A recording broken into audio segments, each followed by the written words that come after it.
Bismillahirrahmanirrahim. Assalamualaikum warahmatullahi wabarakatuh. Teman-teman, hari ini tanggal 9 April tahun 2024. Sama nih, kira-kira jam 7 pagi sehari yang lalu itu ada kejadian kecelakaan fatal tragis di kontraflow arus mudik 2024 KM 58 yang melibatkan 3 kendaraan ya, 2 kendaraan kecil dan 1 bis Prima Jasa itu yang kita baca beritanya sangat menyedihkan, sangat tragis, sangat fatal gitu. Saya kemarin itu juga qadarullah perjalanan mudik juga, meskipun saya sore sih gitu. Kalau paginya masih persiapan mudik gitu kan, istirahat dulu baru sore itu jalan. Nah itu memang seharian saya nggak baca berita ceritanya itu ya. Baru ketika sudah perjalanan di mobil nyari-nyari berita kontraflow-nya di mana nih gitu ya, supaya kita bisa tahu sodetannya gitu, antisipasi, bisa ambil one way gitu. Wah ternyata ditutup, ada apa? Oh kejadiannya ada kecelakaan gitu. Nah, cari-cari beritanya itu, oh seperti ini. Baru tadi sih saya cari-cari beritanya, nggak semalam karena konsentrasi di perjalanan gitu. Nah itu memang ya sangat menyedihkan sih ya gitu. Makanya saya terus bikin konten ini gitu. Jadi mereview atau melihat, meninjau kejadian kecelakaan tragis di KM 58 kontraflow ini sebagai orang HRD, orang K3 atau orang safety. Ya, pertama-tama sebelumnya pasti kita ucapkan bela sungkawa, turut berduka cita yang sedalam-dalamnya, terutama kepada keluarga korban yang kami dengar, kami baca sekitar 12 orang meninggal dunia.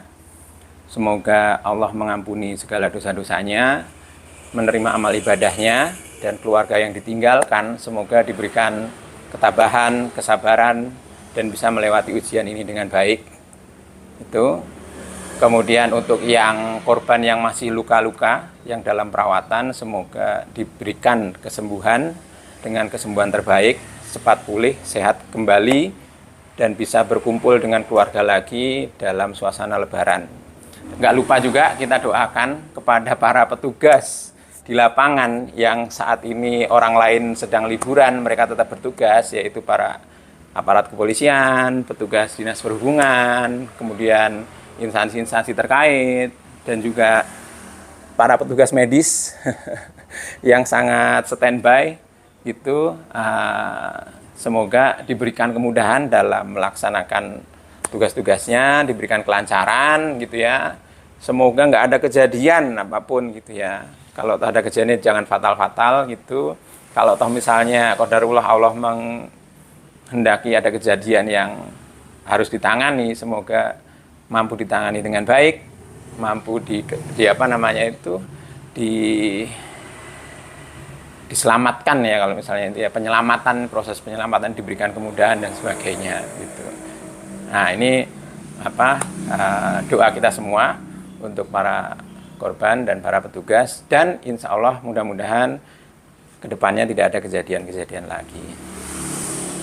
Nah kita akan melihat review dari sisi ke-HRD-an ya, orang safety, orang K3, dengan berusaha seminimal mungkin kita nggak ngerasani atau apa ya namanya,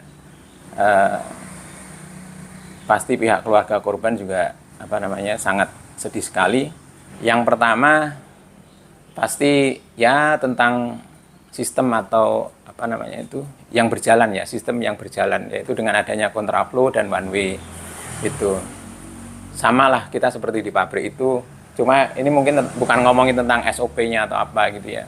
Sama seperti di pabrik, kalau kita nggak bisa menghilangkan resiko, maka kita akan ke tahap berikutnya, itu kalau toh kejadian maka itu gimana resikonya minimal gitu. Kalau toh kejadian itu gimana resikonya minimal.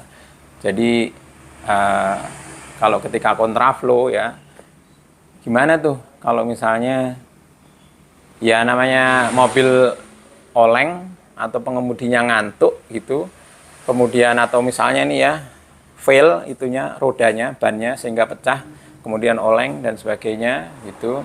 Jadi dari pengemudi ataupun dari kendaraannya, atau misalnya nih ya ada kejadian di depannya, dia ngeresponnya itu bagaimana gitu ya. Nah itu biasanya Ya gimana ya, karena kalau pembatas kontraflow itu kan, pembatas kontraflow nggak sekuat beton aslinya ya.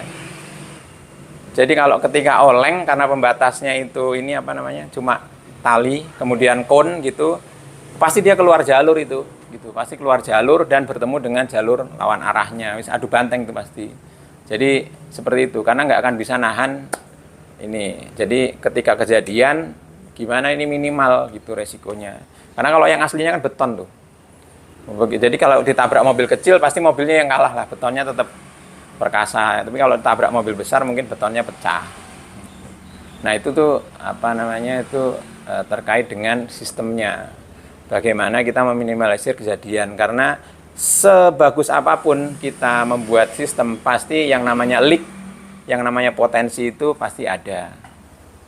Seberapapun kita itu berusaha supaya apa namanya itu aman gitu, pasti celah-celah itu ada, apalagi ketika range-nya makin luas, orang atau yang terlibat itu makin banyak, maka potensi itu makin membesar. Apalagi kalau bicara arus mudik, arus balik lebaran yang memang jutaan orang, ratusan ribu kendaraan gitu. Nah kalau di pabrik itu jadi pasti ada hal-hal yang kita sebenarnya sudah usahakan, ini itu potensi ini ditiadakan gitu, tapi pasti nggak akan bisa zero juga gitu. Nah maka kemudian naik ke level berikutnya, kalau toh kejadian maka efeknya itu diminimalkan, atau dampaknya atau resikonya itu diminimalkan. Jadi nah ketika kontraflow ini, ketika pembatasnya ya hanya tali kemudian kon gitu, ya memang itu tadi. Jadi maka ketika ada yang lengah, ngantuk atau pecah ban sehingga dia oleng, pindah lajur, dihantam dari depan, itu karena pembatasnya ini bukan sekelas pembatas yang bisa menahan beban, ya pasti pasti akan lewat, itu pasti lewat, dihajar dari depan gitu. Jadi kalau toh misalnya kejadian, apa nih yang bisa meminimalisir sesuatu atau satu kendaraan itu bisa nyebrang jalur, karena bawaannya kalau orang mudik itu pasti kenceng ya, orang mudik pasti kenceng gitu. Jadi dia juga akan berusaha secepat-cepatnya keluar dari zona macet sepanjang Cikampek sampai Cirebon itu ya, karena kalau udah lewat Cirebon udah sampai Pejagan itu biasanya udah aman dari kemacetan total gitu. Jadi dia pasti akan ngegas, sehingga ketika oleng, pindah lajur itu pasti kecepatan tinggi, meskipun yang kita baca beritanya karena ada kesalahan atau kerusakan ya dari kendaraan Grand Max-nya ini sehingga nganan gitu. Kemudian yang kedua, ya ini nggak ngerasani atau gimana gitu, cuma memang salah satu PR-nya orang safety itu itu kan bagaimana mensosialisasikan kan gitu, mensosialisasikan budaya safety. Ya kalau kita bicara konteksnya adalah karyawan kan gitu. Bagaimana karyawan itu punya budaya selamat dari mulai berangkat kerja sampai kerja di pabrik sampai pulang, terkait dengan selamat terhadap dirinya sendiri, selamat dengan peralatan kerjanya, dengan sarana kerjanya yang mungkin bisa jadi alat-alat berat gitu kan, atau alat-alat dengan tegangan tinggi atau resiko-resiko tinggi yang lain gitu, dan juga budaya selamat terkait dengan teman-teman atau lingkungan kerjanya gitu. Nah ini memang mensosialisasikan gitu. Nah itu PR banget untuk orang safety itu. Ya. Nah, kalau terkait yang kemarin ya bagaimana ini tersosialisasikan ya ketika ada kontraflow. Saya kemarin juga lewat one way gitu ya. Ya alhamdulillah pas sepi banget gitu, sepi banget. Jadi bagaimana nih kalau misalnya ya kalau kita di jalur reguler normal, oh ya kalau ada kendala minggir ke bahu jalan gitu. Terus bahu jalannya juga hanya untuk darurat. Nah ini memang PR juga nih. Gimana bahu jalan ini hanya untuk darurat gitu.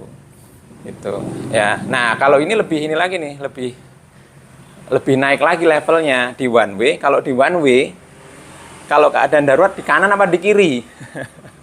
Di kanan atau di kiri nih gitu kan. Karena pengalaman 2 tahun one way gitu ya. Justru kita kalau nyalip itu ambilnya kanan tuh arahnya. Jadi ke arah bahu jalannya aslinya.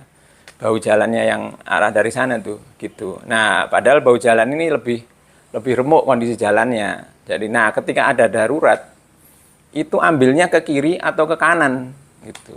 Nah, ini kan masalah sosialisasi ya gitu. Masalah sosialisasi dan bagaimana itu tersampaikan. Itu. Ya kalau misalnya kejadiannya itu nggak pas rame, kemudian juga nggak pas kecepatan tinggi, ya orang mungkin masih bisa menghindar ya gitu. Cuma kalau misalnya kecepatan tinggi, harus refleks dan sebagainya, ini buang ke kanan atau buang ke kiri itu gimana pun nih, saya pikir belum ada yang sepakat nih, belum ada yang sama ke arah mana gitu. Berhentinya itu harus, keadaan daruratnya itu harus ambil di kanan atau di kiri nih ketika one way, termasuk ketika kontraflow gitu. Ketika kontraflow, maka ketika kontraflow ini ketika ada apa-apa pasti tergantung dari refleks pengemudinya, dia buang ke kanan atau buang ke kiri nih gitu. Kalau buang ke kanan udah pasti adu banteng sama lawannya gitu. Nah, kemudian yang ketiga gitu, tiga ini ya termasuk berat nih kalau untuk orang-orang HRD, orang-orang safety gitu. Masalahnya adalah integritas. Uji mekanikalnya akan lebih sanggup menahan beban yang Alphard dibanding yang Grand Max. Kalau dia udah overload, kemampuannya dia ngerem, kemampuannya dia handling gitu ya, kemampuannya itu traksi bannya, itu pasti akan berbeda dibanding lampu penyelamat atau jumlah skoci gitu kan, istilahnya kapasitas 500 naikin 1000, ketika ada kejadian udah pasti yang 500 itu tenggelam gitu, karena nggak disediakan pelampung dan juga tidak ada skoci penyelamat gitu. Nah ini karena memang kalau ya habit orang Indonesia terkait berkendara itu benar-benar menyedihkan gitu ya. Ya kalau dibandingkan itu, kalau Pak Uga itu udah ngatur perempatan itu udah sodok sana sodok sini, jadi nggak membiasakan tertib, berhenti antri gitu, nggak bisa maju bisa muter sini gitu kan. Kalau di pesawat sih ketat, meskipun pesawat ada juga ya, saya nanti kapan-kapan cerita lah ya gitu ya. Ada juga yang pokil juga ada. Penggian gitu ya, ini kan repot gitu. Nanti ternyata kejadiannya gini. Karyawanmu wis repot. HRD ini sapa ya? Itu orang safety ini sapa, nggak diajarin